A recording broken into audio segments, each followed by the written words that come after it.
Good morning, everyone. Thanks so much for joining us. I'm Garrett Graff. I'm the director of the Cyber Initiative here at the Aspen Institute and a contributing editor at Wired magazine.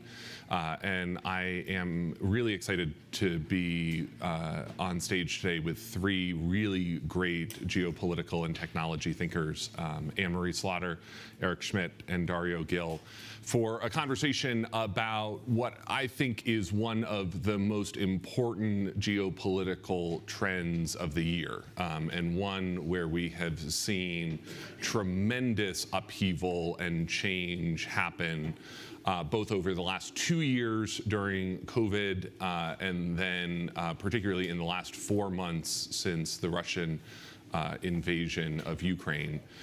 And we're going to try to talk about this question of tech as the new power paradigm in the world and what that implication is for governments and for citizens and for the private sector over the next 45 minutes. And my hope is that we will talk among the panel in sort of 3 acts. First, talking a little bit about the way that COVID reshaped the world, then the way that we have seen things change just since Russia's invasion of Ukraine, and then talk a little bit about trends and how where we see these questions of global power and technology heading over the next decade. And then we will open it up to audience questions and give you all a chance to join us in this conversation. So let me start with Dario. Dario, I'm curious if you could lay the groundwork for us a little bit. You approach these issues from IBM and looking around the corner at some of these cutting-edge technologies, quantum and AI. And I wonder if you could talk to us a little bit about what you have seen unfold on the geopolitical stage during the pandemic, during COVID, and how the last 2 years have reshaped the relationship between technology companies and nation states. I think what we're witnessing right now is the elevation of technology to the highest realm of strategic intent and decision-making of every institution on Earth, including governments, number one. And I wouldn't say that technology wasn't important within the context, for example, of governments, but I would say that it was like maybe one layer down. So within, let's say, the Department of Defense, obviously technology was extraordinarily important. You have agencies like DARPA that pushes the boundary. But in general, I wouldn't say technology was a co-equal with concerns like trade or military alliances. And what we have definitely witnessed is now being elevated as a co-equal. But there's a few differences that are important to explore. So number one, if you want to enter, let's say, into an alliance on, sort of a new military alliance, or you want to negotiate a free trade agreement, the ability to carry that out could be done within the realms of the government itself. It had the expertise, the knowledge, and the prerogative to do that.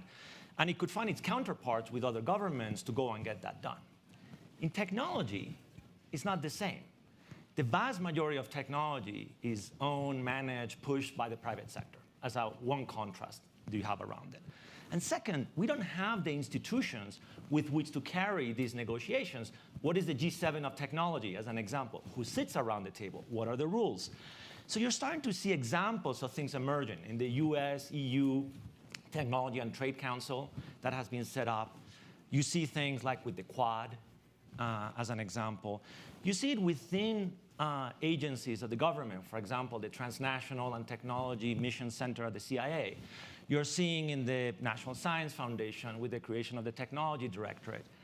But these are all examples of reaching for a new goal of this elevation of technology, but an expression that we don't yet have the vehicles, the mechanisms to actually carry this out. And I will give just one quick example of what's happening in semiconductors, perhaps as the first example to link it back to COVID, where I think the world has rediscovered the critical and existential importance of semiconductors in our supply chain, and the realization that over decades, we've ended up in a situation where the United States, Europe, and Japan, as an example, we essentially manufacture none of the most advanced chips in the world. And now there's a coordinated policy action at the level of multi-hundreds of billions of dollars between US and Europe and Japan to reverse that. So these are all examples of grasping at this problem of this elevation of technology and figuring out ways in which we're going to actually address it institutionally.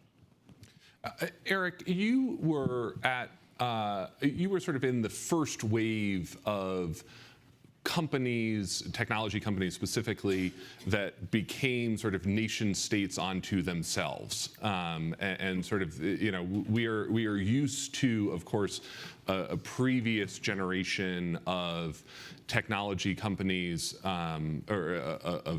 big American companies, sort of Charlie Wilson's line, "What's good for General Motors is good for the United States." And you came of age at Google as it grew in an era when Google sort of was developing its own foreign policies, and was operating at a scale and a size around the world that was unthinkable a generation ago. And I wonder if you could talk a little bit about how you viewed that evolution as you saw the company grow and you saw these technology trends unfold. What was it like running a company that was its own global citizen? Thank you.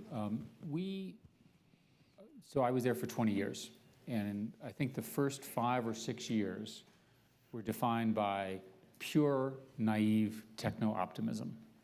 And the way to understand that is free speech, the American values, the way we operate is good for the world. And we built our products that way. And it's no surprise that tech companies do that, because tech companies tend to build products that they themselves use, right? So they reflected the values of the employees. And we would run around and say, the best export from America is our subsidiaries in their countries, because we are bringing American values. So for example, equal treatment of women, equal treatment of minorities, gay people, that sort of thing. And we were very proud of that. And we ran into a brick wall when we started in the content business, and especially with YouTube. And we learned the following lesson, is that you cannot go and impose your American values on countries, even if you don't like it. And then we face the question of, do you stay or leave? I'll give you an example. When we first had YouTube, so this would be now 15 years ago, someone posted a picture of the King of Thailand with shoes on top of his head. And this is a very negative symbol if you're from that country. I, of course, did not know this. This woman was actually hounded out of the country. The YouTube was entirely shut over 6 months. And we all believed that the military junta at the time did this not because they were particularly upset about making the king angry, but rather that they didn't want all the other videos which were critical of the junta. So we had a hard lesson in how governments work around information. So we then developed the view that the reason we're in this state is because we're a scalable platform, we're networked, and people care a lot about information. And I think that's the first half. The second half is this relentless belief in free speech and the costs that you're willing to take. And 10 years ago, if you'd asked me, would the tech companies take down false COVID information, I would say no. I would have predicted that. So when COVID showed up, to me, the significant event was that all of the tech companies immediately started taking down harmful, bad, false COVID content. That sets a precedent, and that's an important one. So now we're in this horrific state where we've set the precedent that we're willing to edit or change the content, but we don't have any rules. And I'll give you an example. The UK is in the process of passing a law. It's not passed yet, but it's about to pass, which defines something called harmful but legal content. And the arbiter of harmful and legal content in Britain is a government division that's going to be created. Now, this is not happening in the US. But that's an example of how Britain, which is certainly a democracy, is going to solve this problem. Who knows what harmful but legal content is? How do you decide? Yeah. Anne-Marie, I wonder if you could fast forward us now to the last 4 months, and talk a little bit about the way that we have watched the world, and particularly technology companies, and particularly Western companies, react to Russia's invasion of Ukraine, and how that has upended some of our understanding of how companies and technologies operate on the global stage. Thank you. And I will answer your question, but I do want to add something to what Dario said about COVID and technology, because I think it's equally important that the domestic agencies of the United States, some were able to use technology well to help people, right, on health policies and others. Many others were not. And so when you think about tech and power and COVID, what I think of is the world watching countries like Taiwan or Korea use technology very effectively to track and actually allow people to be quite free in movement, but also to control the pandemic. And then the world looking at the United States and seeing dismal failure. But at the same time, a number of our domestic agencies realizing that they needed to use technology much more effectively. So I just want to point out that when we talk about power, we're also thinking about the domestic power of a government to serve its citizens and how well it uses technology to do that. The last 4 months, the sort of starting point, which is, I think, not particularly new, is to just point out that our response, the Western world's, the world's response to Russia's invasion of Ukraine has been governmental, absolutely. Biden has done a tremendous amount of multilateral diplomacy, so has the EU, and in sanctions, in sending arms, in pushing back. But just as important, and I really think it is just as important, which is a huge paradigm shift, have been the companies. And there are ways in which you're looking at Microsoft's, Microsoft realizing very quickly that to protect the Ukrainian government from Russia, you had to upload Ukrainian government data onto the cloud and make sure it was not in the cloud in Ukraine. So that's Microsoft doing that. That's not the US government doing that. And all the tech companies have participated in various ways. But then also all the companies that immediately started pulling out of Russia. That's been enormous. When we look at the long-term implications of severing a lot of those relationships and really punishing Russia for its behavior, although there's a separate issue as to what that does to the Russian people, you're seeing an enormous shift. Similarly, companies like Airbnb, right, who are really playing a key role in housing refugees in a way that USAID thinks is important, but really couldn't do that without them. So suddenly you're seeing corporate and civic actors playing a role alongside government, not delegated to by government, but as independent foreign policy actors. Last thing I'll say there is this is a war in which you can see every killing by Russian soldiers through cell phones or security cameras, if you think about the atrocities in Bucha. And then you can verify those killings by satellite images, as the New York Times did. That means we're in a world in which you really don't have to think of that world only in terms of states. You can start with individual people and monitor what is happening by the actions of other people with their cell phones, or as I said, like security cameras, or our ability to see the world as a whole. I just ask you, and those of you who studied foreign policy, go back, 1648, the Peace of Westphalia, and imagine what you would be doing thinking about a rules-based order or a global politics generally if you start from the idea that we can see every individual, that we can monitor what happens, and that all entities have a role to play in responding to international aggression. Let me sort of pick up a part of what your answer was there and turn to Dario here. IBM being one of the companies that made a very quick decision to sort of end its work in Russia with Russia. And put this question to you, and then to Eric as well, in thinking about sort of his role as a global CEO and the way that has evolved over the years. I think there was this idea for much of the last 20 years that sort of tech companies didn't have to choose a side, that you could be a global company, that you could be, headquartered here in the United States, but that you could work with Russia, you could do business in Russia, you could work with China, you could do, and of course, there are sanctions and entity lists that limit,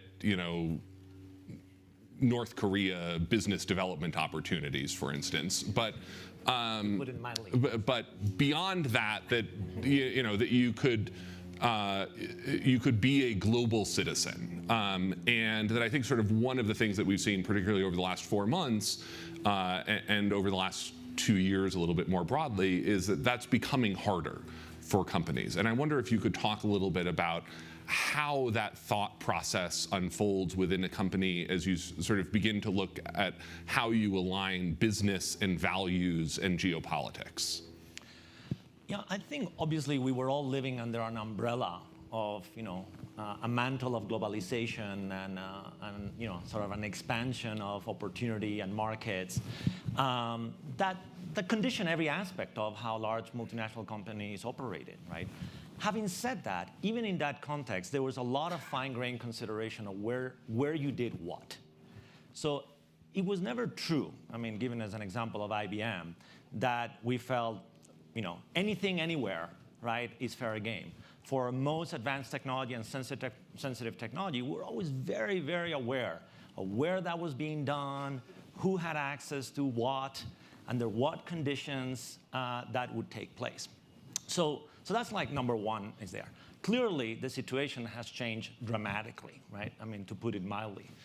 And we're witnessing that also as an expression of companies reacting to the needs of our governments and some of the very large clients that also are those governments who are trying to conduct national policies around, say for example, the revitalization of the semiconductor industry that I was alluding to before. You do have to make choices then, right? And the reason for that is back to the first thesis that I put forth. As you elevate that as one of the absolute top concerns, you're going to have to make and operate under the new regime of alliances between countries that have elevated technology as a key source of strategic and competitive advantage. So I think the rules are going to be sharper. We're going to have to make stronger choices about what you do with the most advanced technologies. And which ones are those? Semis, we've talked about, artificial intelligence, quantum, cyber, and I would say the whole biotech sector. Those 5 areas dominate 95% of the conversation at that level.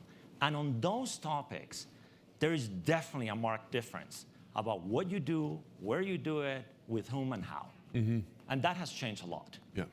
And I want to come to Anne-Marie in a second to ask a little bit more about some of the alliance questions that Dario just alluded to there. But let me stick with Eric for a second here and ask you to speak to that same question of, as you watched Google grow, as you watched sort of the foreign policy of Google expand, Google had some fascinating challenges in, adversarial intelligence agencies, sort of the hacks from China, but then also the Snowden revelations and sort of the way that I think that shifted Silicon Valley's relationship to Washington and the US government. And I wonder if you could talk a little bit about how you viewed your role as a CEO of an American company versus the CEO of a company that happened to be headquartered in the United States. So Dario said it exactly right. And I would like to go back 3 years ago. I'd like to return time, because remember, we had a pretty flat global market. We could enter pretty much anywhere, in our case, with the exception of China. And that opportunity, that global opportunity, is seductive for any CEO in any market. Dr. Kissinger, with whom I wrote a book recently, told me at one point that this has never occurred in history, and it won't last long. And so now we know that he was right. And that this is the end of that vaunted period, and I'm, for one, sad for it, because of all the benefits from globalization, in my view. So I think the reality is that I think we have the answer for Russia. Essentially, no American companies have large dependencies on Russia. It's a small percentage of their revenue, right, as a general rule. And so the pullout and so forth that Anne-Marie is talking was a relatively straightforward decision. But as a global CEO, the real test is going to be China. Now, we faced this in 2010, and because Google is not run like a normal company, we, and in particular the founders, decided that we were not going to play their ball, right? And we actually withdrew from the largest market ahead of us. Now, we debated this at the time. It was not an obvious decision, but as a result, if you sort of look at it today, China wants less and less of the infotech world from our world. They don't want us. It's not that we want to be there. They actually just don't want us. And I think that's another permanent change. The other interesting change that has occurred, so during this period, we ended up with what I'm going to call global, smart, liberal employees. I'm just going to phrase it that way. And these global, smart, liberal employees tend to not like the military. They tend to not trust the government because the government makes an enormous number of stupid mistakes from their perspective, and that creates the psychology that you're describing. I believe that the horrific actions by Russia have now set a bit where that's no longer going to be the case. I think that from this moment on, Silicon Valley employees will understand that they can be directly harmed by foreign action by foreign players who are not democracies. That is my opinion. We'll see if I'm right. Yeah. Anne-Marie, Dario started to touch on this question of alliances and how at the nation state level we're beginning to rethink what we value and prioritize in our alliances going forward. And I wonder if you could talk a little bit about AUKUS and the Quad and sort of how these new, relatively new initiatives from the U.S. side represent a different way of looking at the globe and our relationships with foreign nations. Well, I think the place to start is that the crisis of the post-war liberal international order did not start with the Russian invasion of Ukraine. I mean, if I had $1 for every panel I'd sat on in the past 20 years about the UN system, the fact that in 2045, if we don't really have major reform, the Security Council represents the victors of 1945, right? That is not sustainable. It's just not sustainable. 12% of the world, right, in the global north is asserting power, plus China and others, but over the entire globe, theoretically, with most of the globe not represented. So the starting point is the UN system and the Security Council was not working beforehand. One of the responses has been, and now accelerated by the war in Ukraine, essentially to move to coalitions of the willing. Now, I hear this now in the halls of the United Nations, which is a little ironic because when George W. Bush first talked about the coalitions of the willing, it was anti-UN, right? It was anti the multilateral system. It was, we are not going to play by UN rules. We're going to make our own coalitions. But today what this means is it's impossible to get the entire United Nations or even a substantial fraction on board with a lot of what we need to do. So what we're doing is going to smaller groupings. And AUKUS is a great example. The Quad is a great example. But they are very traditional views, again, of a state-based global order. The more interesting alliance, sort of coalitions of the willing, in my view, are things like the Global Alliance for Vaccines and Immunization, right, where the Gates Foundation, the World Health Organization, a number of governments, pharmaceutical companies, and NGOs come together for the goal of vaccinating 800 million children at this point. Or the Global Covenant for Energy, Climate and Energy. Well, that sounds great. The Global Covenant for Climate and Energy. The UN must have done that. No, that's actually Bloomberg. 7,000 mayors coming together to commit their cities to emissions cuts, to implementing the Paris Agreement. So the really interesting new coalitions will be groups of government, and in the tech space, Eric's written about this, but in the tech space, you imagine smaller countries like Estonia, countries like Israel, countries that can come together, a lot of the Nordic countries, with other actors, with companies, with civic organizations, with universities. Again, if you look at how the vaccine was developed, you'd see a lot of that. And those coalitions are really going to be how we then tackle solving big, big global problems. Can I add on COVID? I'd like to make a praise for industrial policy, which, as you know, is a word you cannot utter in Washington. So under Trump, COVID, we the government, decided to guarantee revenue for purchasing products that would not work. A large number of capital went into private companies to try experiments to get to vaccines. Most of them didn't work. Universities and research labs around the world worked really hard. We now know the answer, which is mRNA was the winner, but 2 years ago we didn't. And the collective action in the time of crisis is the model for the crises that we go forward. And call it what you want. I prefer to call it XYZZY because no one knows what that means.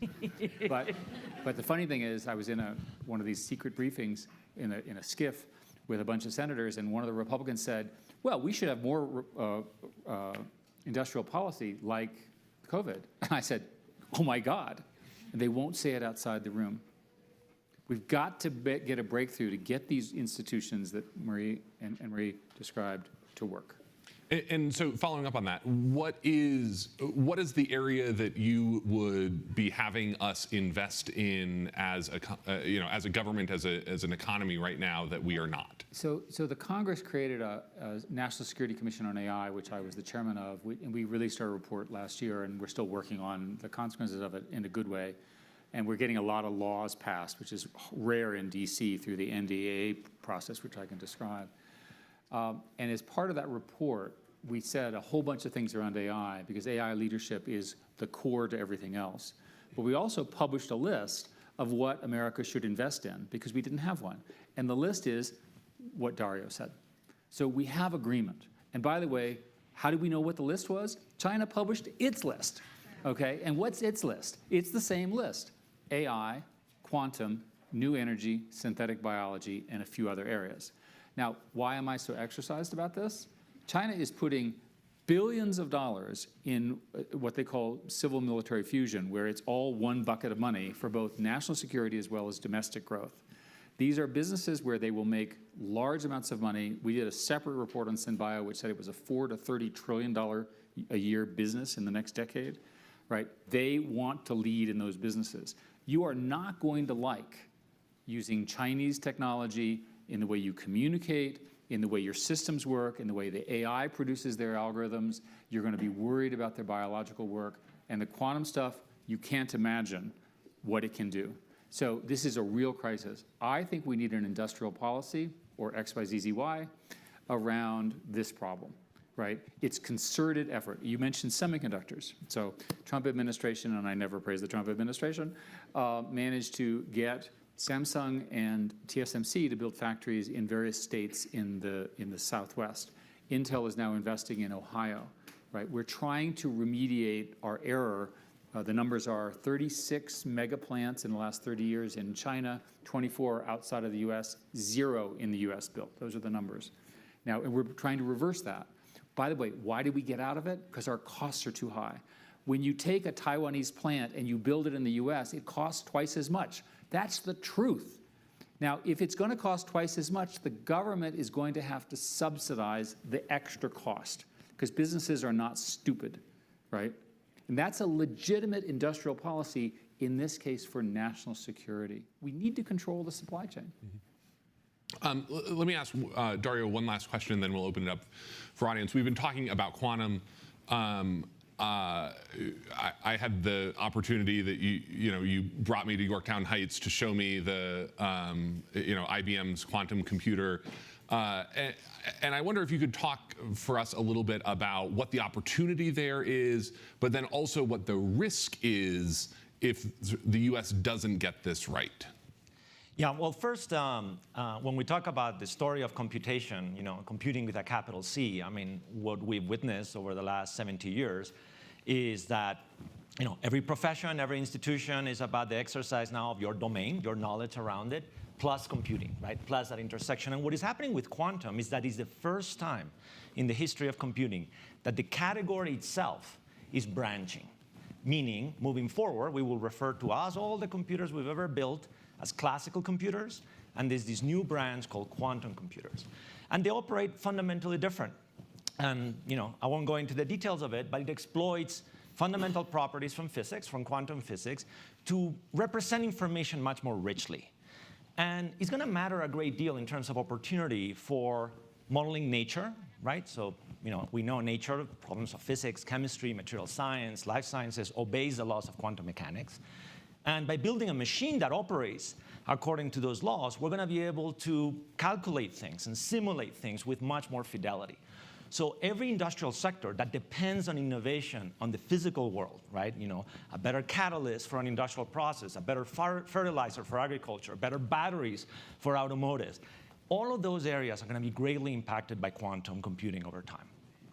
But it goes beyond that, and this is the implication for geopolitics as well, that in addition to that dimension, one of the things that large fault-tolerant quantum computers will be able to do is they will break the current most of the most important encryption protocols that we use today. So the way that works out, the way we secure information today when you have something encrypted, let's say on financial transactions or voice communication, is that you take two prime numbers that are very large, and those are our private keys. Say your private key, my private key. The product of those two prime numbers makes a single number. That's the public key. Everybody has access to the public key. The bad guys too. But it turns out that if you just have the public key, that large number, figuring out those two prime numbers that make that product is exponentially costly. Quantum computers will solve that problem exponentially faster. So the implication that that has is that if you had magically in this room a fault-tolerant quantum computer, it would be the equivalent of like a nuclear weapon, because what it would mean is you would have access to all the encrypted information that everybody has, and you could decrypt it. So that is like a massive, massive implications geopolitical. So what do we need to do? We need to change the protocols of encryption from today's standards to quantum-safe protocols. The good news is we know how to do that. We've been working on that for many years. We know what the new protocols are. The bad news is that if you think Y2K was an issue and all that stuff, migrating the entire encryption systems of every institution on Earth to quantum-safe protocols is going to take a long time. But for most important technologies institutions, every day that we don't do that is a massive problem. Why? Because what the bad guys are going to do is they'll take your encrypted information. Storage is very inexpensive. You will just keep it, right? Just store it in a vault. And in the future, you will decrypt the past. So every information that you haven't migrated to quantum-safe protocols, day by day, is vulnerable to the decryption of future quantum computers. And there's a lot of places where we want to keep those things proprietary and secret for much longer than the next 10 years and 20 years. So that's the implication. There's enormous potential. By the way, that's not the fault of quantum computers. It's the choice that we made around encryption protocols around that. So, but it's a very, very important technology. And the last thing I would say is that the future is not quantum only. It's the combination of technologies. I like to say the future is like bits plus neurons plus qubits. High precision computation, artificial intelligence with very large-scale neural networks, and computing and quantum computing. The combination of that is where we have to pay attention. Everybody focuses on one. Is the convergence of those technologies that are going to transform the world of computing and the broader implications. All right, let's open it up to audience questions. And we'll start down here with Michael. There's a mic coming down the aisle. Well, as we enter the geopolitics of the metaverse, do you think the U.S. will have the same allies and adversaries in the metaverse as they do in the physical world? And is this a new opportunity for the United States? It would be helpful if you define metaverse. And the geopolitics. So if the Bahamas, let's say, has a virtual embassy in the metaverse and plays a greater role in the non-physical world, how does the United States deal with a country like that? Or if the Iranians take a greater piece of Decentraland, what will be the new guidelines and rules for geopolitics? The reason I ask that question is there is not an agreement on what the metaverse is, even though one company has changed its name in anticipation of defining it. Most people that I've spoken with believe that the metaverse will emerge out of gaming. And so a good way to describe this is, let's imagine we have global gameplay and we have a currency. We have a digital currency and a fiat currency. How does that work? How does the government control it? That's probably the path. I am not worried about buying large swaths of prime real estate in the metaverse myself. It's not a concern I have every day. Let me ask Anne-Marie, though, a related question to this, which is one of the things that's been really interesting to watch, and I know you have thought about, is the extent to which sort of nation-state geopolitical influence in the tech realm is disconnected from overall size. And that we watch, countries like Estonia that would not normally rank in, Scandinavian countries or Taiwan, for instance, that have these sort of outsized roles because of the way that they use technology, or the companies that they have that are based there, or the innovation backgrounds that they have as companies. Sort of how is that changing the way that we look at the world? Yeah, I do think that gets at the heart of a bigger question when we talk about tech and power. And I'll juxtapose a vision here with the way Eric laid out the United States with industrial policy and China with industrial policy, which I agree with if you don't want to be governed by Chinese technology. But that is still a very state-centric view of the world. That is a view that says you've got very powerful governments, and tech companies ultimately are going to be national champions and work with them, and they're going to be conscripted into the larger global geopolitical competition, the 20th century competition between the United States and Russia, now between the United States and China. And there's no question that that is happening, and that is the way many U.S. foreign policymakers think of the world. I think there's something much bigger at stake, which is really a world in which, yes, governments are important. But the biggest problems we face, I would argue, are not the competition with China, are not Russia. They are climate change. They are global pandemics. They are all the things that come from that. They are global inequality and inequity. If we really foreground the people of the world, which is what nations are supposed to be about, is serving the people of the world, then we're looking at a world in which the issues for me are, how do you mobilize governments and non-governmental actors, again, to solve the problems that are going to affect the majority of the world's people? Put more simply, I don't really care if we win the competition with China if the planet goes under, right? I don't. And that's what we're really facing here, is we need to think much more globally. We need to think about how do you mobilize governments and non-governmental actors, certainly including tech companies. How do you mobilize all these technologies, but not simply to make sure one nation wins over another, or even democracies versus autocracies, because those phrases include a huge number of nations. But how do we actually solve the problems so that most people can achieve their full potential, can live in a safe world and a sustainable planetary world? And that's the architecture that I think we need to be trying to build. I would not discard the United Nations, because we need to build on what we started, but where we really need to think much more boldly about who are the actors and how do we actually solve these problems that are bigger than geopolitical problems. They are global problems, but they are affecting our lives every day. Yep. Francis, down here.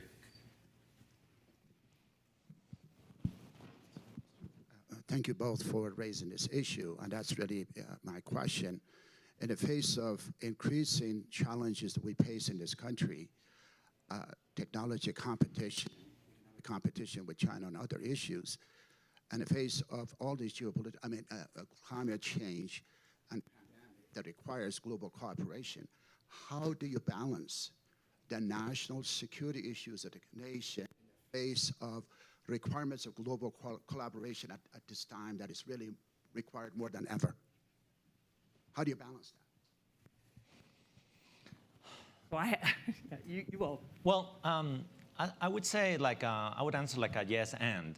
There are areas where we're going to continue to cooperate broadly, right, in the scientific realm, on the curiosity-driven science and the discovery-driven science.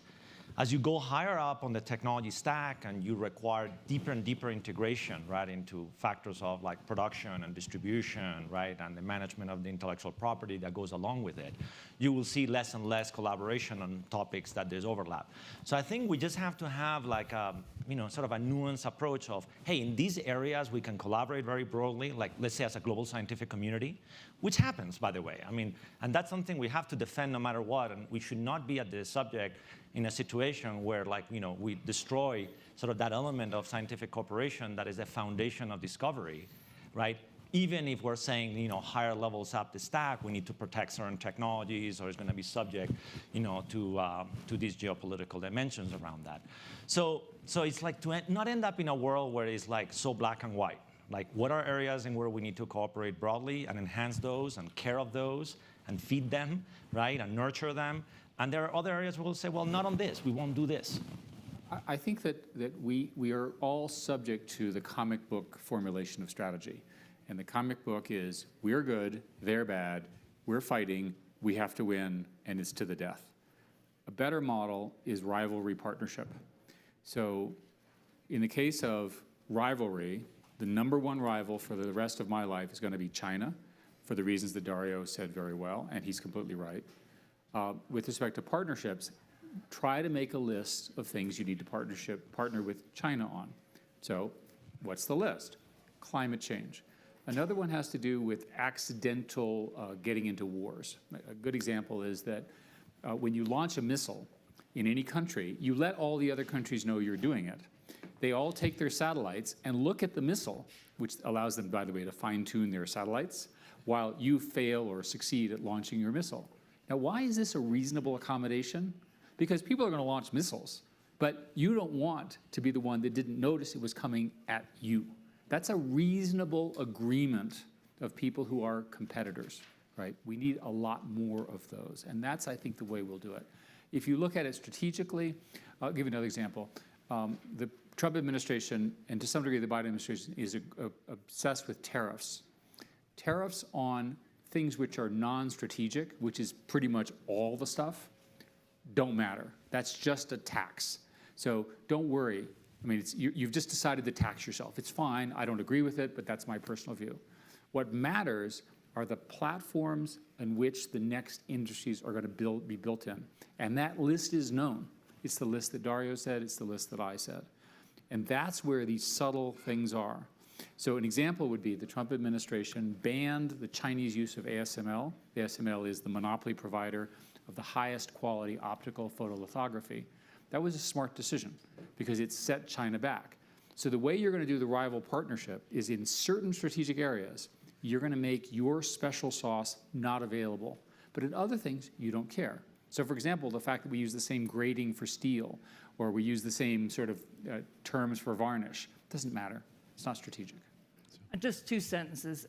I agree with the idea of doing both, but right now we are 80% competition or rivalry or more, and then there's this little 10, 20% where we're going to cooperate, and that, unless we start on climate. We say we need a global competition as to who can move to the most climate-friendly products, policies, technology going. That's not where we start. And by the way, China is likely the winner there. They essentially dominate all the new energy components. Right. So we may have already seeded that. And by the way, one more tragedy in the spirit of being a cynic is that what Russia has done is a reasonably permanent break, because American companies, as Anne-Marie said very clearly, they're not going back anytime soon, like decades. That is a major cost to the globe, and it's part of the tragedy that we're seeing. It's very important we not have more of these. Because again, Russia, in the scheme of things, was a relatively small component of the global order. Although obviously, Russia, there's almost no solution to climate change that doesn't involve Russia. There's almost no solution to the Arctic that doesn't include Russia. And sort of figuring out how that partnership reopens is actually a big question. So 5 years from now, when nobody from Russia is visiting the West, nobody in the West is visiting Russia, and you guys have this bright idea to bring them into the fold, right? Are they going to be able to use their credit cards to stay in hotels in the West? Are they going to welcome us with our rubles, which we probably are not allowed to own, to their country? I mean, this is a major, major issue around Anne-Marie's point. The war drives it even worse than your point. It makes things tougher. So we're technically out of time. I'm going to take one last question down here from Frank, and then we can wrap up. While we're waiting for the mic to get up here, let me put in a plug for 2 more sessions today on the off chance that we did not answer every single possible question on these topics that you have. Next up at 11:15 today over in Dorhoiser is a conversation actually totally about semiconductors. It's going to be a great conversation with Rob Portman. And then I'm actually moderating a session in the Pepke Auditorium at 12:30. With Chris Krebs and a couple of other great speakers looking at cyber issues, particularly in the context of Ukraine. Frank Luntz. Across the globe, we have a deficit of trust. Trust in government, trust in business, lack of trust in technology. The 3 of you represent different priorities and different areas. But we know that if we don't restore trust, we can't ask for the sacrifices that are needed in cases of war, in cases of climate, in cases of technology. Right now, Washington, D.C. is trying to figure out how it can regulate, how it can prevent areas of digital development rather than trying to expand it. So I ask the 3 of you, how do we restore trust in what you all do so you have the freedom and the ability to make the changes that we all need, both here in America and across the globe? Crisis of trust, 2 sentences. Dario. I mean, I'll mention it a little bit personally. It's been through engagement, right? I mean, as a leader leading technology for IBM, I decided, a number of years ago, working with senior leadership, to engage much more deeply with government, as an example. I serve on the National Science Board of the United States, and it's by participating and engaging in sound policies, demonstrating through your actions and through your values that we can be trusted partners and importantly deliver results. When we get good results and we do it in a way that is consistent, right, with the expectations, right, that our fellow citizens have on us, we build trust. If we don't deliver results, it generates lots of cynicism. And if we do it in a way that is not, exemplary, right, in the model about a separation of concerns, right? I have concerns as a business leader, but I also have concerns as a citizen, and in my hat as a government employee in the time that I spend doing that. And I think we have to be more facile with reconciling these multiple dimensions that represent us, as citizens. So I think through that engagement and by role modeling that and having more and more stakeholders participate in that way, we can build trust. There's lots of people who benefit from lack of trust. Their businesses benefit it. They raise money based on it. They raise money based on conflict. I blame a lot on social media. That's my own predilection, although they're not the only guilty parties. And I'm in favor of free speech as defined in the American way we understand it, but I'm also in favor of limitations on algorithmic boosting. And it's not at all clear to me how we would achieve such rules. But we're going to drive ourselves insane as a country because of AI boosting. So the technology that AI represents in the next 5 years will allow you to get a feed that's so directly targeted at you that it will be both incredibly satisfying and incredibly weaponized, right? That's not a good thing for a collaborative democracy. And we need to figure out a solution for that. I don't know the solution, but I'm working on it. So 2 sentences. One of the most important things we could do to restore trust is to make sure that the people who make technology, who deploy technology, who lead technology companies at every level look like the people they serve. And they don't now, and they need to. Great. Dario, Eric, Anne-Marie, thanks so much.